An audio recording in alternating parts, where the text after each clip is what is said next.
The way that you love is unconventional because you know on a soul level that the conventions are violent. The norms are anything but normal for you because you are not normal by conventional standards, and neither is your love. And you're in a phase of re-emergence now, relationally. You're in a phase of really opening up to and feeling for connection in new ways, for peers and community and partnership in new ways. You're noticing that people are drawn to you in new ways. People really see you, feel you in new ways. You're recognizing the magnetism of your energy right now. But a part of what might feel confusing about this for you is that those old conventional scripts, the old conventional roles that you used to try to play when it came to romantic love versus platonic love versus spiritual or energetic resonance and connection, that kind of source love, you used to try to abide by those conventional norms that said, put these in separate boxes. Those conventional norms that said, you're supposed to know the difference between these and you're supposed to separate them from each other. And you're supposed to know when it's romantic love because you feel this kind of attraction. And you're supposed to know when it's platonic love because you feel this kind of resonance. And you're supposed to know when it's a spiritual or energetic connection because it feels like this kind of energy. But you are no longer separate from yourself in these ways. You have become your own lover, your own friend, your own spiritual partner. There's no separation among those inside of you now. So you might have the experience now of meeting a person, feeling deep resonance and saying, okay, I feel deep resonance. I feel a lot of energy between us, but I feel it in a way that doesn't quite map onto what I've previously experienced of romantic attraction. And it doesn't quite map onto what I've experienced as platonic connection. And it doesn't quite map onto what I've experienced of purely spiritual resonance. It feels like something more than, but also encompassing all of those. So how do you know which box to put them in? How do you know how to categorize this person? And it can feel confusing in a world where we are conditioned to turn bodies into commodities to be traded on the romantic and sexual market. It can feel confusing in a world where we've been conditioned to look at bodies and evaluate them based on conventional norms of what is or isn't desirable, which really just maps onto what is or isn't marketable, what kinds of bodies are or are not deemed beautiful by the conventional standards, because beauty is meant to be sold back to us as a thing that we are meant to try to attain through consumption, through purchases. And you have completely divested from that old market. You're no longer a part of that exchange. You're not buying or selling in that arena anymore. So how do you know when you're no longer a part of that? How do you know what it is that you're feeling with someone? I'm going to do my best to convey this message clearly, but you'll know that this is an experience that if you're in it, it's kind of difficult to describe. You probably find it difficult to know how to answer questions when people you know ask you, are you dating? Are you not dating? What are you looking for? What are you interested in? Because you already know that you are love. You already know what it is to be your own love, your own partner. And you're not looking for anyone to give you what you don't already have. And because of that, you know that you're really just open to feeling for what's aligned, even if you don't necessarily know the shape or the form of the person or the relationship that might show up in your life. But what's come through for me from spirit is that your ancestors are celebrating the unconventional ways that you love now. They're celebrating the ways in which you are now opening to experience and receive the love that has always been yours inside of you that you now feel every day. The love of the land, the love that is spirit, that is creation, that you're now able to experience and receive and transmit and radiate from the inside out through your human connections because you are in the flow of that love now inside of your own system. And what it means now to relate to others as that love, it is probably still feeling a little bit tentative for you because you're still learning through relational process. You've moved through that phase where the learning and the development spiritually was happening internally. It was happening through this deep clearing and healing and rewiring and realignment inside of you, this remembrance inside of you. But the next phase of your spiritual development is external. It is relational. And you're stepping into that phase of your process right now.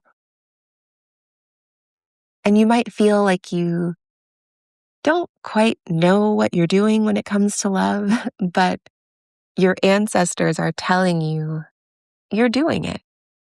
And they're really proud of you. You might be having the experience lately of recognizing that some of the scripts that you inherited about love as a teenager, some of the things that you believed about yourself and about relationships as a teenager, that those old stories and beliefs, they are being completely rewired now. And your heart is open in new ways now. Your ancestors want you to know that you are here for unconventional love because you know that the conventions into which we were conditioned were never loving. And you are here to practice loving in ways that model possibilities for others. You love beyond the imperatives of the happily ever after fairy tales that we were force fed. You're not here to love in ways that map onto the old world, the old reality. You know that love is a frequency. You know that love is the life force that literally creates and sustains every being on this planet, every being in the cosmos. Our existence is because of love. Your existence is love, and you know that now in your body. And people feel this when they meet you. Are you ever out and about in the world and suddenly notice that people are staring at you? If you resonate with this message, you probably have this experience fairly often. And there might be a party that wonders, like, what is going on? Why are people staring at me? Is there something wrong with the way that I look? Are they staring at me because they think I look weird? Or, on the flip side, oh, are they staring at me because I am attracted to them? Like there's something about me physically that they find attractive? And here's the thing. You are a beautiful, radiant person. And the reason why people stare at you has nothing to do with your physical appearance. It has nothing to do with whether or not they think that you map onto conventional ideas of what is conventionally attractive. People stare at you when you are out in the world because your radiant, loving aura is so palpable. The way that you just exist when you're out in the world and you're in your own energy, inside of the love that you know that you are, that we all are, that is the life force that powers this existence. When you're in that energy in your body and just existing out in the world, people feel that. They notice it. It's striking. And they may not always know how to respond. They may not always understand what it is that they're noticing, but they do notice. And the same thing is true for you.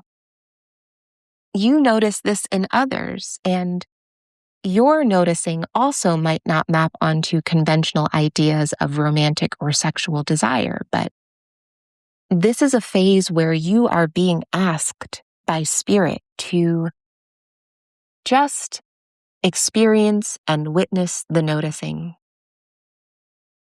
Experience and witness when you are being noticed and felt in your energy by others, and experience and witness when you feel someone else's energy in that way.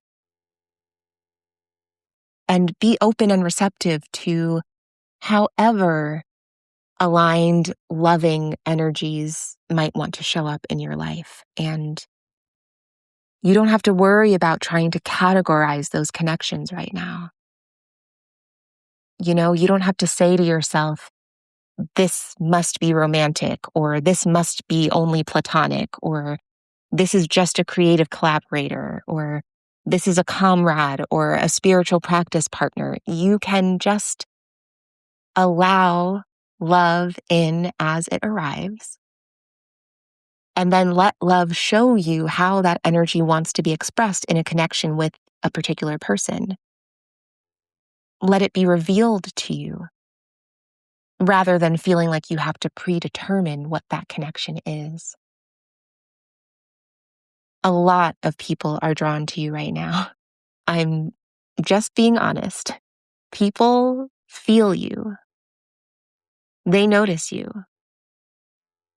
But this doesn't mean that your energy is meant to be intimately intertwined with every person who notices you or every person who shows up with some kind of interest. Your discernment is so key right now. Your discernment is everything right now. And discernment for you is not a thought process. Your discernment isn't about making mental checklists of what you're looking for in a friend or a partner or a collaborator.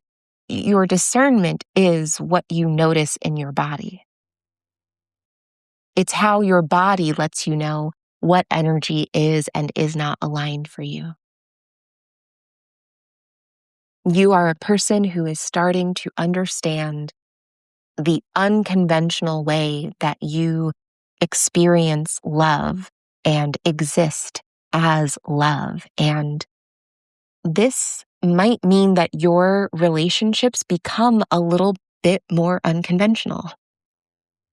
There are any number of ways that we can connect with each other as humans. And I hope I'm explaining this in a way that lands and makes sense, but you are now re-emerging into a reality in which You get to choose for yourself what feels aligned for you rather than you trying to fit the way that you experience love into the pre-existing traditional normative conventions. Any connection, any relationship that you have, you and that person get to determine. You get to decide for yourselves. You get to allow the discernment that you experience in your bodies to reveal to you what makes up the energy of your connection. Love will reveal to you what love wants to do through you in that connection, because there is no one kind of relationship that says, because we've connected in this way, it means we have to do these things together, and we don't do these things together. There's nothing else outside of you and your embodied discernment that determines what that connection will entail. You need not follow the conventions when you know that your love is unconventional.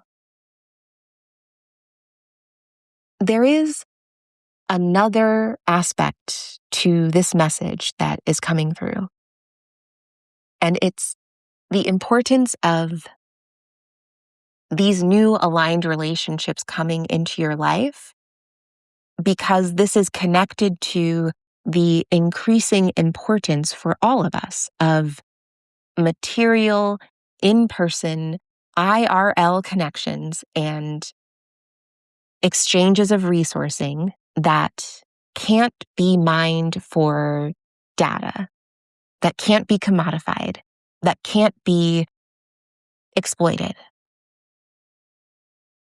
Material, direct, person-to-person connections and exchanges are what your ancestors are encouraging you to root into right now. And this is true for your relationships in your day-to-day lived reality. And it's also true for your relationships with your ancestors, with spirit. You're being called to find more ways of direct material connection with your ancestors and your guides and with spirit and with the inner parts of you. And this is how you can ensure that your next phase of spiritual development isn't surveilled and commodified and mined for data by corporations that rely on you feeding their algorithms with your attention, with your very sincere intentions. And this isn't to say that connecting virtually and making use of technology is bad or wrong. Obviously, technology is the means through which you and I are in connection right now. And your spirit team often does their work with you through technology. And that is a beautiful gift of this age. But they want you to make sure that you are connecting with and honoring them materially also. Ensuring that you're giving proper material honor to the material from which you are made, the earth and your ancestors. And by the way, your ancestors are very proud of how you have integrated the parts of you that you have welcomed home, that are now in direct relationship with each other. The message that I received is that they are your ancestors. They are tending to your crown chakra right now. They are caring for this energy center meticulously for you right now. And this is because they're supporting and preparing you for your emergence into this next phase of your spiritual development. This phase that involves people and partnerships and love. They're celebrating that you are now aware of and in direct connection with them. Your ancestors have always been here with you, of course, but now you know. Now you're aware of their presence and you are in direct relationship with them. And now those younger parts of you, those teenage parts of you that absorbed all of those harmful narratives about love and relationships, those parts of you are now learning this too. Those parts of you are now able to receive this ancestral wisdom and care. You have done beautiful work internally. You've experienced incredible shifts energetically, and now it's time for the next phase. And the next phase is necessarily material, embodied, and relational. Enjoy this re-emergence into human to human connection. You're ready for it, and it's ready for you. I love you, and we'll talk soon.